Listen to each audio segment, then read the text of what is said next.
Hello and good afternoon, everybody. I see we still have a few people taking their seats, and I hope you're enjoying your lunch.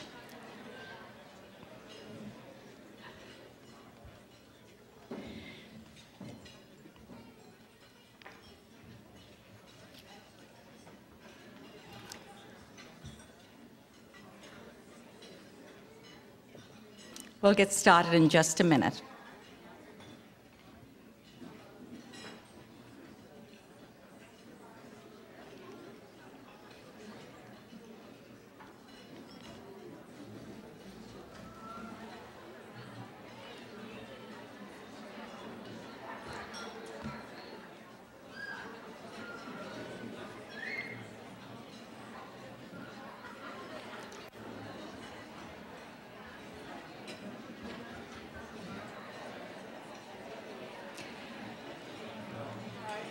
Mayday, Mayday, Mayday. As we all know, Mayday is a call for help in times of distress. But May 1st, today, is also Mayday, a celebration of new beginnings. And in some way, it's fitting that we're all gathered here today to extend hope and opportunity of a new beginning to some of the most distressed members of our community. I am Denise DiRosario, Chair of the Family Partnership Board, and I want to welcome each and every one of you for being here. Welcome to our 2012 annual luncheon.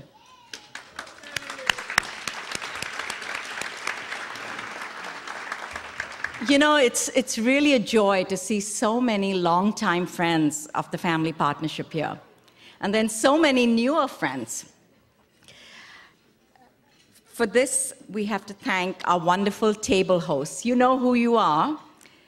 Our wonderful table hosts have worked really hard to fill this room for us today. So thank you, table hosts.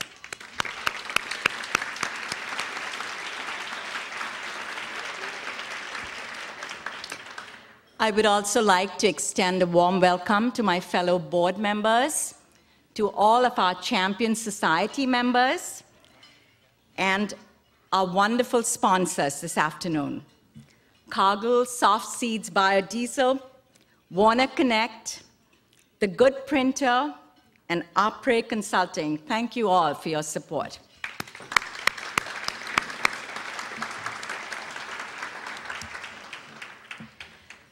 I'd like to take a moment to recognize the passing of two very dear friends of the Family Partnership. This year, we lost two board members, Jerry Steen and Charlie Brown. And we're very grateful for their dedication and their board service, and we miss them.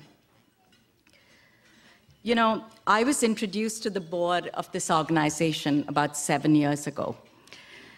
And it has been deeply rewarding for me to be a part of the life-changing work that happens here. Last year, the Family Partnership helped 17,000 people, children and families, through counseling, education, and advocacy. And I, for one, truly understand the value of counseling. You know, in 2001, my family and I lived in New York City, right by the World Trade Towers. And we witnessed the horrific events of 9/11, and consequently went through months of post-traumatic stress. And even though it's been several years since then, I can never forget the helplessness I felt as a parent when I watched our son, who was 6 at the time, struggle with anxiety attacks and fears of being separated from us. And as a family, we were very fortunate to have help and to be able to heal quickly. And yet, it took months for us to really heal. And so I think about the families that we have right here in our community. Families who are not as fortunate to access counseling services or help when their children struggle with anxiety or trauma or mental health issues. And this is where the Family Partnership comes in. Each year, the organization helps thousands of families with mental health counseling services, and I feel really proud to be a part of that. And I feel grateful to have this opportunity to thank all of you because you make our work possible. So thank you. Thank you for making the time to be here today. Thank you for the decision that you've made to be a supporter of the Family Partnership. You know, we want to update you today on what the organization is doing. We want to inspire you with some stories. And we want to raise awareness and support for this wonderful work. And I promise we're going to get you out of here at 1 o'clock. So on to the next part of our program. We have a special treat for you. These are the students from our therapeutic preschool in North Minneapolis. Welcome.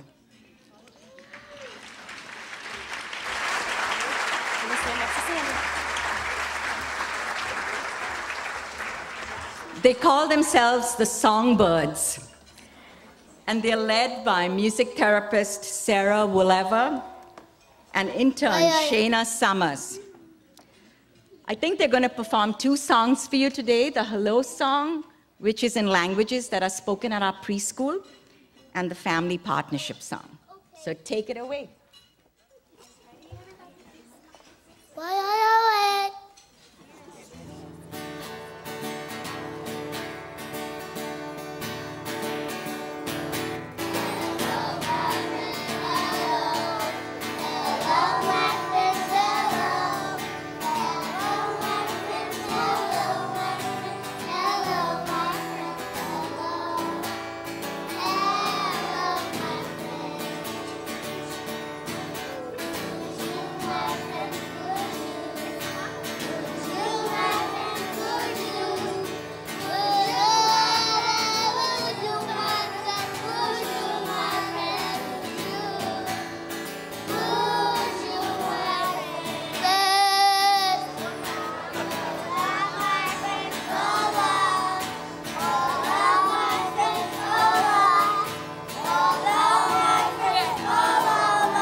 Thank you, Songbirds. That was terrific.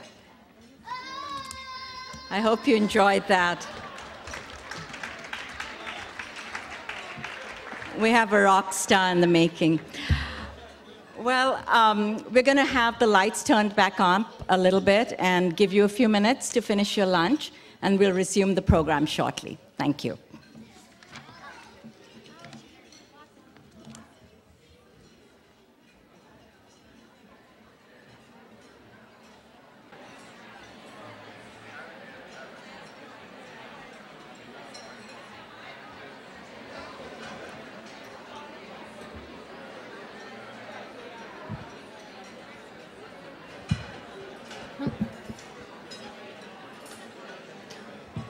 Tuola.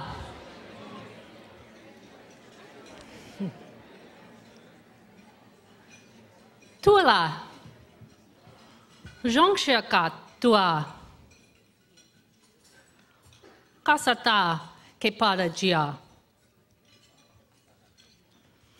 Anyone here know what I just said? Do you speak Hmong? Did you feel welcome? Or maybe a little uncomfortable? Well, imagine you're a Hmong mom bringing your toddler to check out a preschool, and you can't understand a word I'm saying. And that's the experience of so many new immigrants when they try to get help for their children.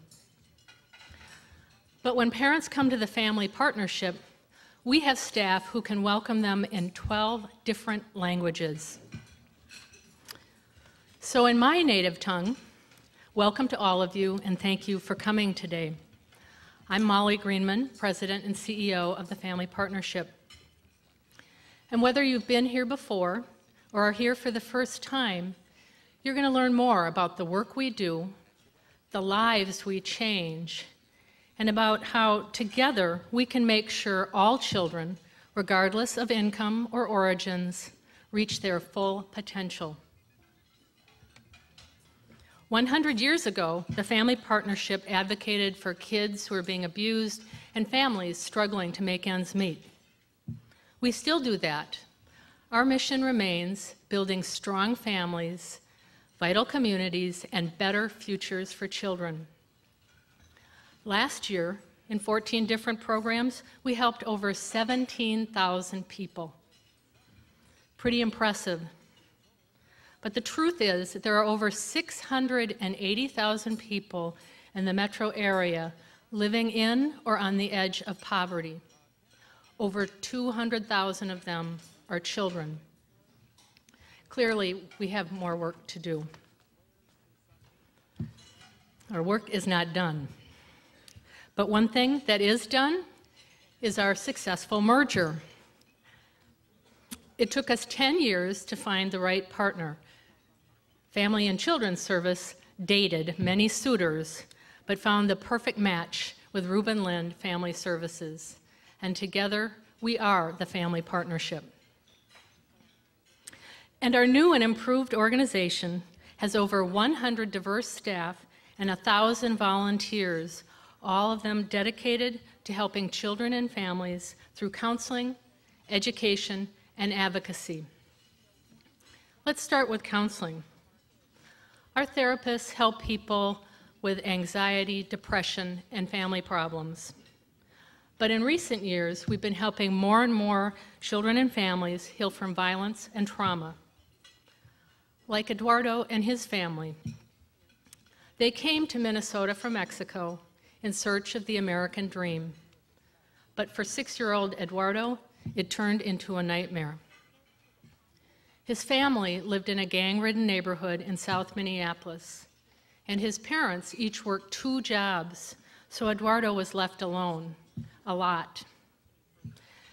He was afraid walking to his school bus stop, and when he got to school, kids made fun of his accent and the color of his skin. When he was 11, while waiting for his dad in their truck, Eduardo got caught in the middle of a gang shootout. Bullets exploded and shattered the windshield. Eduardo thought he was going to die. 3 years later, a gang member shoved a gun in his stomach while another held a knife at his neck. But again, Eduardo survived. but he was left severely traumatized. And when it got so he couldn't even leave the house, his parents sought counseling at the Family Partnership. Cindy, one of our therapists, helped him heal from the trauma. And today, I'm proud to tell you that Eduardo is a senior in high school, president of the National Honor Society, and has a bright future ahead of him. But see, yes. But take a look for yourself.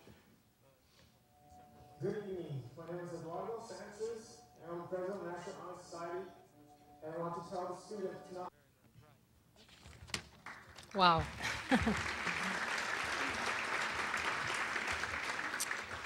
Eduardo wanted to be here today, but he was not able to come because he's taking his international baccalaureate exams. 4,000 people a year turn to us for counseling, and for every dollar it costs us to provide services, only 85 cents is covered by insurance or other funding. This means we must raise $225,000 so our counseling services are here for kids like Eduardo. Education is the second important area of our work. We help young children living in poverty to be ready for kindergarten and then succeed in school and graduate. You've already met some of our preschoolers, the cutest kids in the world, and in a bit, you'll hear from one of our staff who works with middle school kids. But I need to tell you about the challenge we face in all of our education programs, especially our therapeutic preschools, where we provide occupational, speech, physical, and music therapy for children with developmental delays due to poverty and trauma. Funding for these critical services only covers 65% of the cost, and we receive no government revenue for them, so we must raise an additional $250,000 if we're to give these 3- and 4-year-olds the extra boost they so desperately need. Advocacy is the third area of our work, which makes us unique and for which we're known nationally. Thanks to our leadership last year, Minnesota passed landmark legislation to protect children who are forced into prostitution. Our success means young girls will now get protection instead of jail time. Girls like 13-year-old Sarah, who was taken away from her home on the White Earth Reservation, brought to Duluth, and sold to sailors on board a ship in port. It's called sex trafficking, and it's happening right here in the Twin Cities, too. We changed the law, but that's not enough. Now we need services to support young girls like Sarah. Services like our Pride program, which has helped thousands of girls and women escape prostitution since 1978. Currently, we have funding to help only about 150 Sarahs, and on any given night, there are over 1,500 Twin Cities girls and women being sold on Twin Cities streets and over the internet. But I have good news to share too. Because of our innovation, leadership, and quality programs, we were named National Agency of the Year by the Alliance for Children and Families. Yes.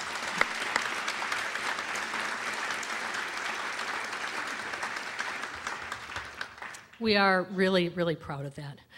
And we'll use the visibility it brings to shine the light on the 200,000 children living in poverty who can't wait any longer to have a better future. And that's why today we are making this a May Day distress call. Yes, we get support from many sources: United Way, foundations, government, and of course people like you. But as you heard, there's still a gap.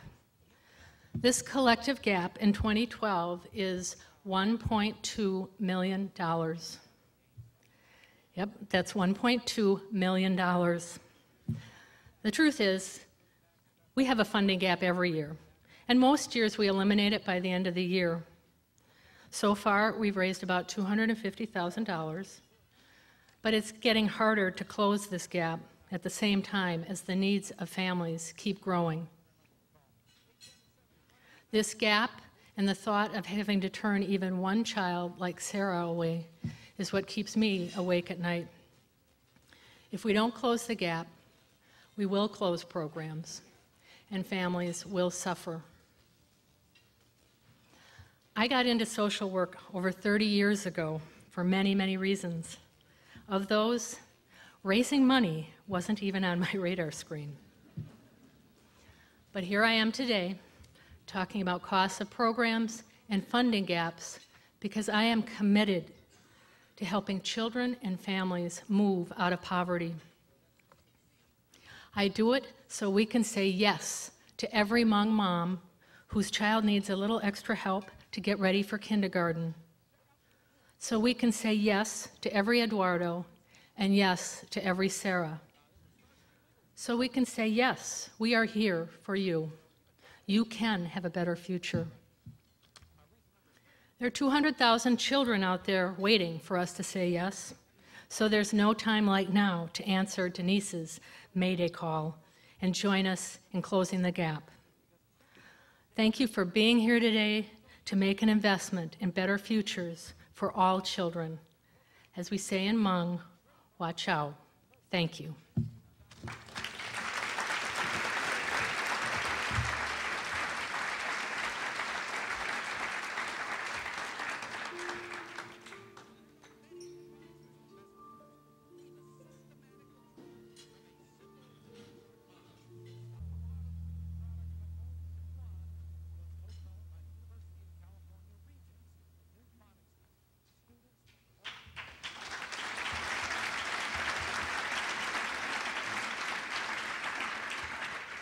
We are pleased to have Anastasia, who could be here today.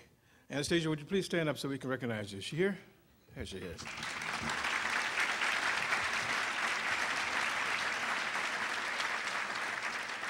Good afternoon. That was an incredible video. I, on the other hand, work with preteens and teenagers. Please allow me to introduce myself. I am Vant Washington, Youth Development Specialist for the Family Partnership for the past 7 years. I hope you're not confused by my appearance. I did not have a hand in preparing the food you have just had. But there are days in which I wish I worked with the little ones. How many have teenagers at home? They can be times challenging, to say the least. How many remember the movie Under the Sea? Sebastian the Red Claw Lobster summed it all up and said, "Teenagers, they think they know everything." I work in an educational program for Family Partnership called Youth on the Move.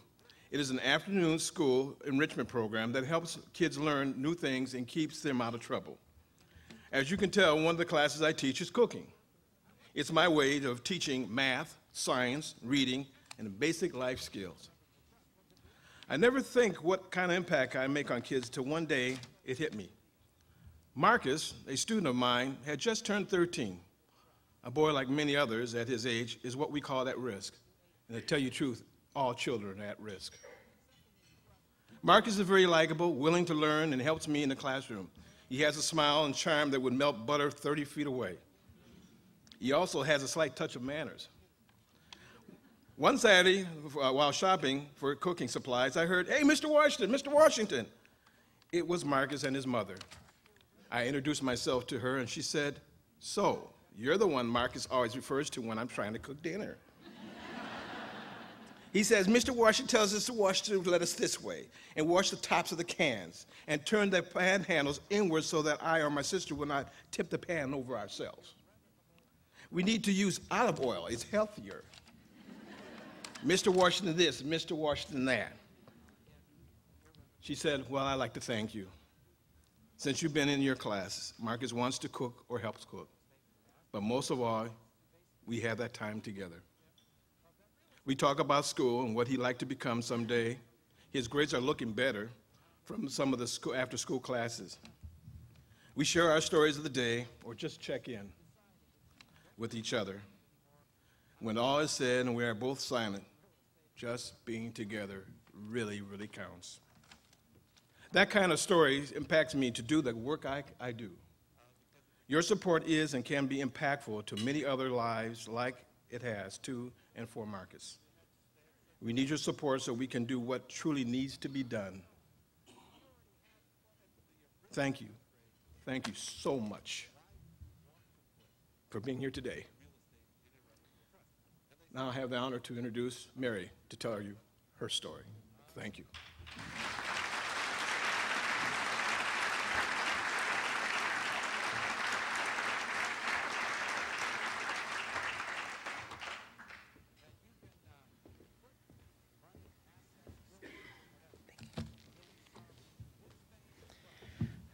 Hello, my name is Mary Spalding. I remember when I was a little girl, I dreamed of becoming a social worker. Unfortunately, that dream faded easily. My childhood literally became a nightmare. I grew up on Lake Street, where I was young. Almost every person I knew was a pimp, was a drug dealer, or had some criminal lifestyle. I did not know what a 9-to-5 job was. My dad was killed in an accident before I was born. My mother is bipolar, struggled to keep a roof over her head, food in her mouth. I went to school, but by the 6th grade, I was already involved with drug dealers. They paid me to drop off drugs for them. Someone had asked me, what was the worst thing that ever happened to you? That question brought a flood of memories back. I've done, seen. The worst thing was, I was 12.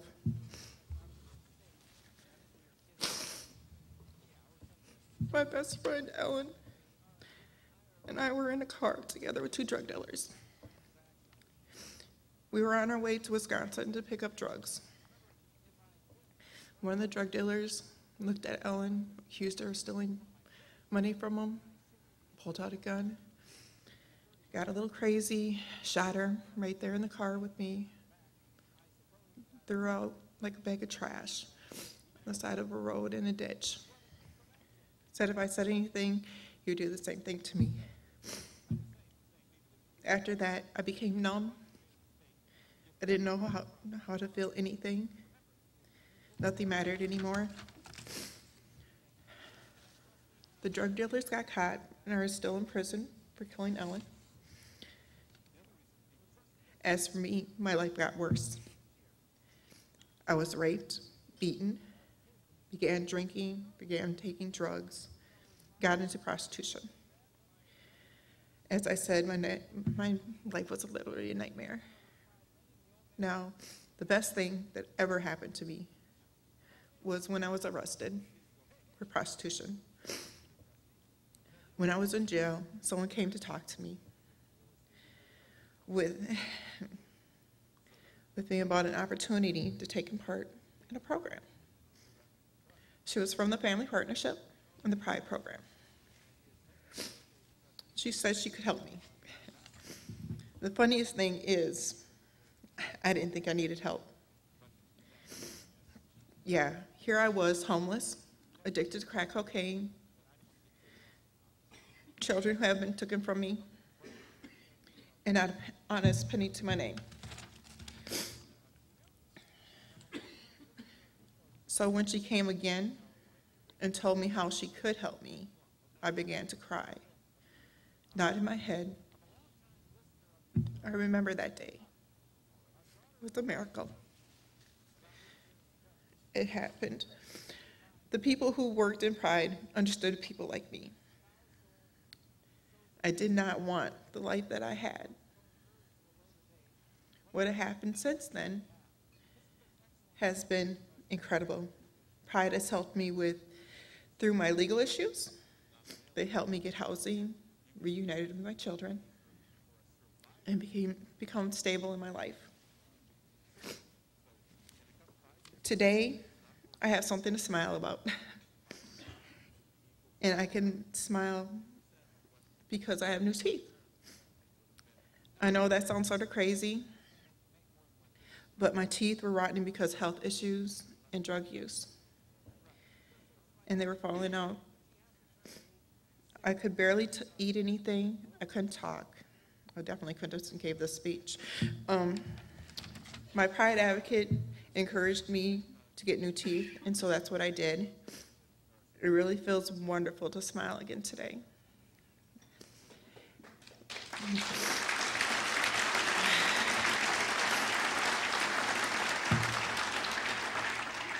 When I came to Pride the next day, I just walked in and smiled. They walked up to me, gave me a hug, we cried. I've been clean and sober now for 3+ years. I'm going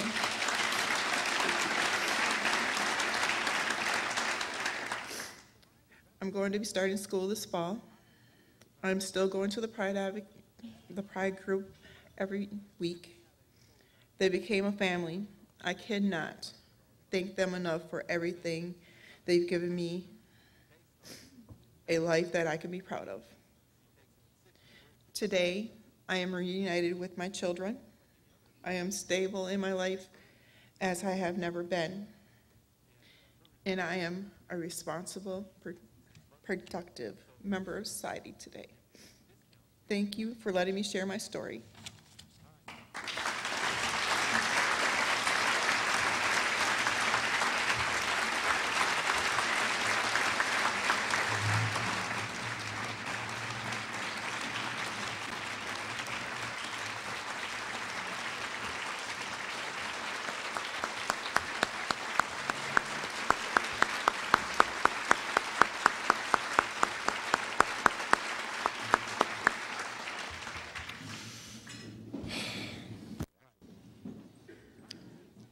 I told you it was going to be hard to follow you. Thank you, Mary. Thank you for sharing that story. I know it was hard to stand up here, and I know you did it because you care about this organization. I'm sorry. I'm a father of a 15-year-old daughter, and I'm also a puddle. But I hope she has your kind of strength. Thank you.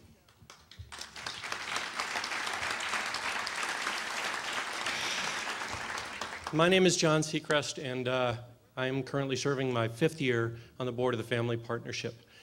But as I said, I'm also a father, I'm a husband, I'm a brother, and I'm a son.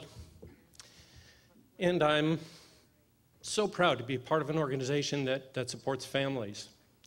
You know, like most families, my family has had their share of difficulties, nothing like what you've heard today, but we've struggled with depression, poverty, chemical dependency. And as I was listening to Molly speak, it occurred to me just 2 generations ago, my grandparents were new immigrants to this country with nothing, hoping to build a better life, just like the people you heard from today. Now, they could understand the language, but with those Irish brogues, I doubt anyone could understand them. I know I never could. But until I came to the Family Partnership, I didn't realize how much support I had from my family through those tough times. No matter what has hit us, we've been able to rally around each other for support. Sometimes with a little bit of attitude, sometimes begrudgingly, but we've always had support from our family. And I guess I've always taken that for granted until I learned from people like you've heard from today. For so many people right here, some walking distance from where we are, they have nothing. They have no support. And for 125 years, this organization, the Family Partnership and the wonderful, talented staff, has been that support, has been that partner to help them move through that bad situation onto a better life. And just like all of us, hopefully what you've learned from the people you've heard from today is they share dreams too. They want a better life. They don't want to stay in the situation they're in. And what I hope you really took, especially from that last example, is these people are willing to work really, really hard to improve their own situation. They're not waiting for somebody to come along and wave a magic wand and make it better. They're willing to do the work, but they need just that little bit of extra help. And that's why I'm so proud to be part of the Family Partnership that provides that help. As we've said several times, hopefully it's sinking in. Today, the family partnership needs a little help. Actually, a lot of help, and that's why we're putting out that Mayday, Mayday, Mayday call for help. I have the honor today to ask you to join me and my family in supporting the work of this wonderful organization through financial support. Support that will help us build strong families, vital communities, and better futures for the children right here in our community. But before I ask for your help, I have some wonderful, wonderful news. Someone here today, someone who knows this organization well, and someone who knows exactly the power of what this organization can do, has responded to that call for help in a very, very generous way. We have a lead gift today in the amount of $25,000. Thank you.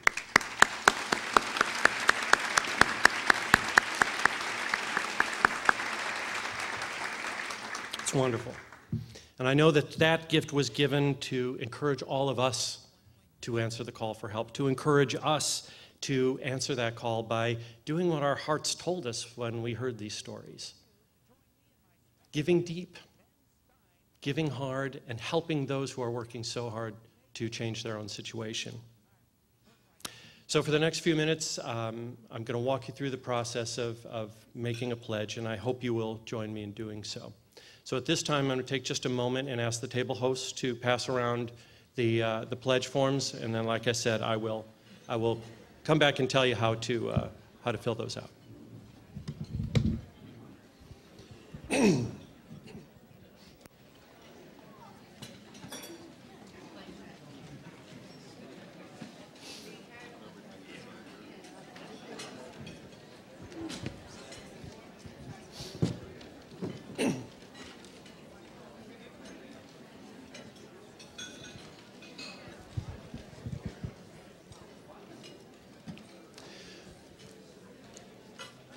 6 years ago, in an effort to keep programs like the Pride program that you heard about continuing to be strong and to build for the future, we started a multi-year giving program.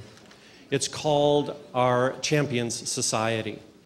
You'll recognize the champions from the orange label on their name tag today. Thank you to all of our current champions.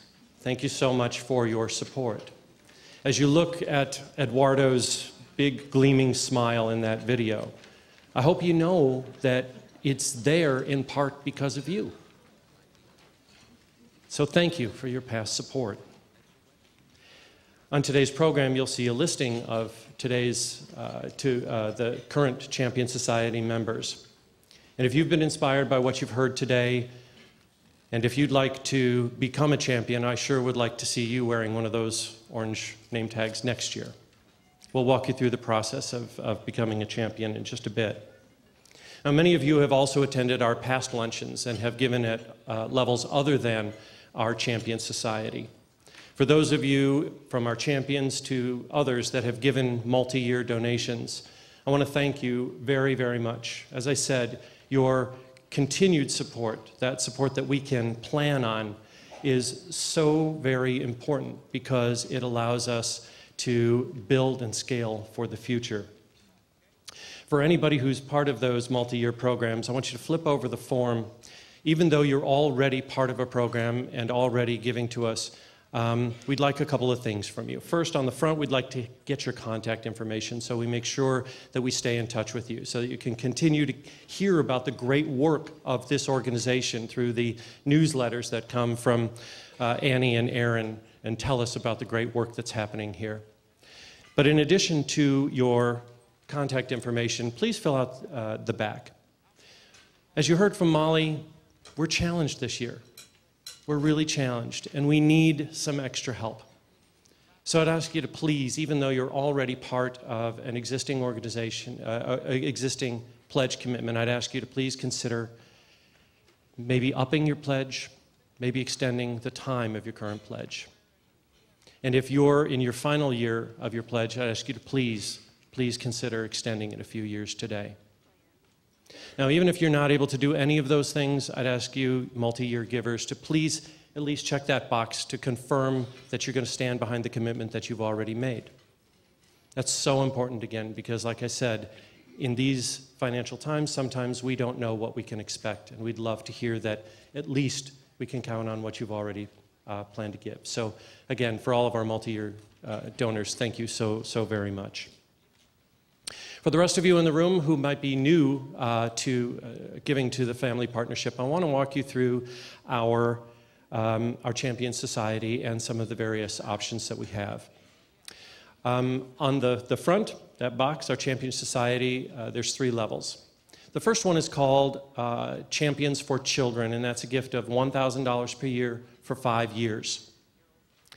It's if you think of it this way, $83 a month, the cost of a dinner out, cost of a family night at the movies with a small popcorn and nothing to drink, or part of a tank of gas. But for that amount of money, you can support a program that, as you've seen, literally changed lives. You can be the support that Anastasia counted on as she so bravely went forward to make a better life for her kids. The next giving level is our Champions for Families. It's a giving level of $5,000 a year for 5 years. And I know, for me, it sounds like a lot of money. But as I hear the stories, I hear from people like Mary, and I hear what our Pride program was able to do for her to really change her life and put her on a path that is so bright and so hopeful, I feel like I probably can find a way to find that. Now, perhaps some of you are in families or in companies that can do even more. And for you, we have our top level of giving, the Champions for Neighborhoods level. That's a gift of $10,000 per year for 5 years. It's a significant investment. But it's a significant investment in our community. It's a significant investment in distressed neighborhoods like North Minneapolis or the Phillips neighborhood, where we're able to put in programs that catch kids at that so critical time, get them ready for school so that they can start building a better life for themselves. We catch teenagers right at that point, as Vant was saying, that they're all at risk, and we can catch them and help them make the right choices. Again, as a father of a teenage girl, those choices come very, very quickly, and some of them are very, very difficult. So I'm glad for those that don't have family support, we have the Family Partnership to help in that. So those are our giving levels. But for those of you who are not able to give at that level or want to customize a program that might be more appropriate for your family budget, I'd also like you to consider filling out the blank part here. It says, I can pledge blank for blank many years. Just tell us the amount that you're willing to give, you're comfortable giving, and for how many years, so that we know we can count on that going forward. That would be a wonderful generous action to help us build better families and communities right here.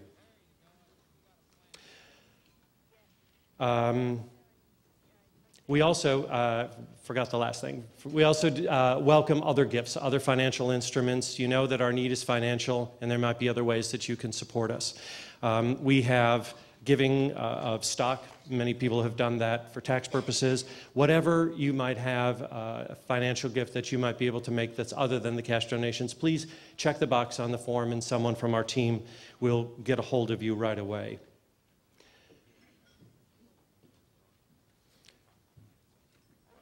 So it looks like the action is stopped, so I'm assuming you have all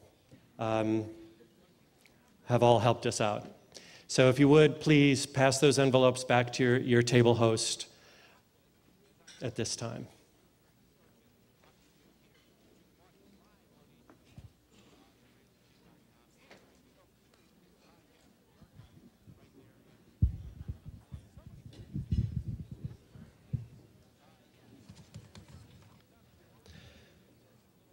As I look around the room and I saw all those people, all of you, filling out those cards, I, again, am truly humbled.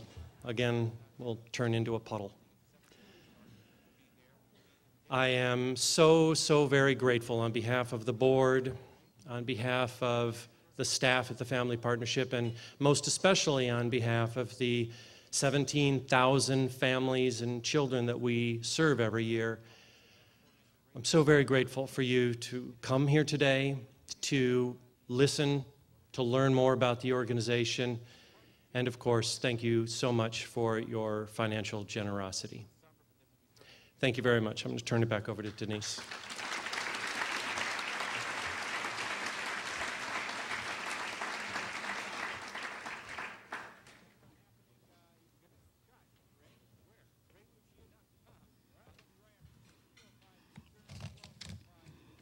Thank you, everybody.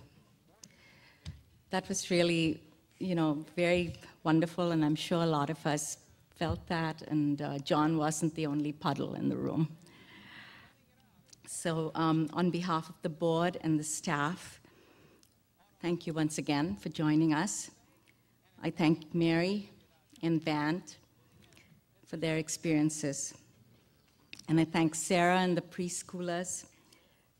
And thank you again to all of our table hosts for making this possible.